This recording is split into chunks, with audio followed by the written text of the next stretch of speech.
Hey there. So normally, again, I know we usually have clips from our previous episode of Hey, Ask Me Stuff in this little slot. Um, but I didn't want to talk about taxes anymore. I did a show on taxes. I've done one of the clips from that show on taxes. I want to talk about something different. So instead, I'm just this one time, instead of taking a clip from the actual show, instead I'm going to show you a clip from a class I taught a few years ago about an objection that you may or may not have heard about that some people say that the Gospels actually disagree as to which day of the week Jesus was crucified on. We all think Good Friday, Good Friday, Good Friday, right? Well, some folks don't agree with that. And I'm going to explain. This is an excerpt from a class I taught. I'm just going to give a quick explanation, 10 minutes or less. I can't remember exactly how long it is. Just how we can know that the Gospels really are not inconsistent with each other. All right, so enjoy. Now, what happened traditionally is they were supposed to commemorate the Passover originally on one day, and then it was immediately followed by a 7-day celebration for the Feast of Unleavened Bread. But over time, what happened is because these were two holidays that kind of were literally right next to each other, they got absorbed into each other. And it ended up being a week-long celebration, which was sometimes called just Passover, or sometimes it's called the Feast of Unleavened Bread, but incorporated both of them. The first day they'd celebrate the Passover, and then they would do the Feast of Unleavened Bread over the rest of the week. All right, that's the situation at the time Jesus was on earth. All right, is that they had been combined into this 1 week-long kind of celebration. All right, now understanding that, let's take a look at the issue of the way that the Gospels or the different Gospels refer to this. Now, the other thing you need to understand is if you look on the screen, I have a very cute little, it looks like jelly is smeared on that door frame, but I didn't want to get too graphic, and that's a picture of some unleavened bread. But I also have a picture of a weekly calendar. Now, on top, what you see is our weekly calendar, and the way we refer to it: Sunday, Monday, Tuesday, Wednesday, Thursday, Friday, Saturday. All right? Below, you see the Jewish calendar. Now, the reason that is slightly offset is because the way the Jews would interpret the start of a day, their days started at sundown, typically about 6 p.m., all right? And so when they are referring to a day, they're referring to it from 6 p.m. one day till 6 p.m. the following day, not midnight to midnight like we do. So their days actually start about 6 hours before our days. So you can see that Jewish calendar I have below, it's offset. I don't know if it's exactly 6 hours. Someone wants to get a ruler, you can measure, but that's the point, is it's slightly offset. That's going to be significant as we work our way through this class and some of these contradictions here tonight. All right. So let's take a look at these Bible passages. We're going to start out by looking at Matthew and Luke, all right, and how they describe the Last Supper. Now, they're not talking about when they actually describe the crucifixion, but of course, if you could pinpoint some of these events, you can then extrapolate to the rest of them. All right, so let's take a look at how Matthew and Luke describe the Last Supper having taken place. Matthew says in 26:17, on the first day of the festival of unleavened bread, the disciples came to Jesus and asked, "Where do you want us to make preparations for you to eat the Passover?" All right.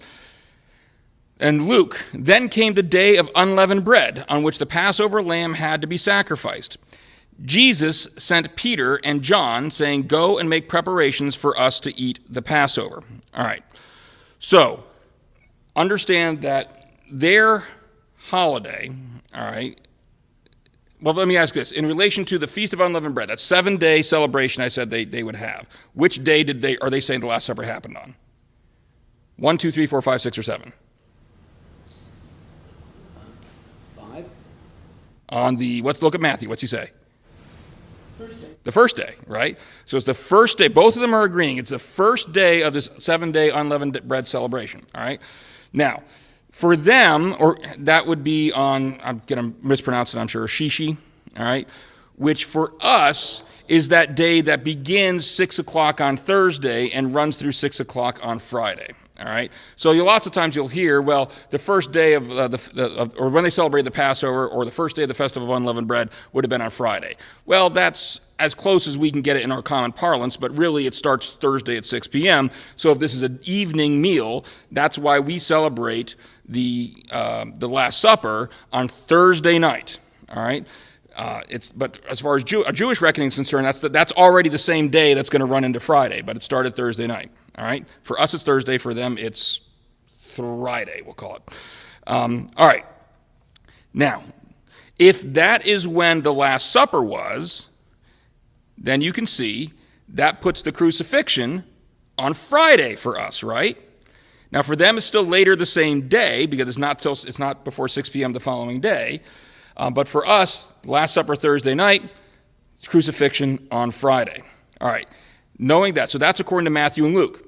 Now let's take a look at how John describes it. All right, now John doesn't pinpoint the Last Supper. What John pinpoints, however, is the trial before Pontius Pilate. All right, and here's what John says.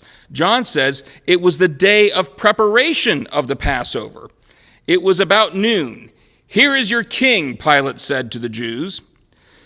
All right, if the Passover refers to the first day of the celebration, all right, what we just saw from that previous slide would have been that for us, the Thursday going into Friday, all right, that's the first day, then when does this seem to say, according to John, that Jesus was being tried before Pilate? Wednesday. It's the day in preparation, right? So this seems to suggest that in the Jewish calendar, it would be that day Shamishi. Again, I'm sure I'm mispronouncing it, and I apologize for that. The day before the first day of the celebration, which is Shishi, or Shai, all right, which for us would put it on Thursday that he's actually being tried before Pilate, which would then also mean that that's the day of his crucifixion, right? Because he goes from Pilate to being crucified. So that would put the crucifixion on Thursday. Well, which one is it? All right. This would appear to put the crucifixion on Thursday. So is this a contradiction between two of the Gospels indicating the crucifixion would have been on Friday and one of them indicating it would have been on Thursday? This is another one where you need to understand the context, and this is one where there's something in the language that we're not understanding. And actually, ironically, someone who speaks Greek today, a modern-day Greek, might see right through this and understand. If they were in this class, they might have the explanation right away, because there's a particular Greek term that has come to mean something today and is still used that way today, and it was even common back then. And that is the Greek term for preparation. And this is kind of where you're getting at, hinting at that. What's the deal with the preparation? What does that mean exactly? The Greek word for preparation, which again, I've already mispronounced two Hebrew words tonight. I'm not going to try to mispronounce that one. It's on page 70 or 96, and I think I've got it on a slide here as well. I do. Yeah, we're not going to keep going with that. All right, but that Greek word for preparation, typically, if you think about it, typically the Sabbath was on, well, for the most part, what we would call Saturday, right? And so typically the day of preparation, or the preparation day, would have been what? Friday, all right? So much so, because that happened every single week, that Greek term for preparation came to be synonymous with Friday, all right? And even to this day, that term means Friday, okay?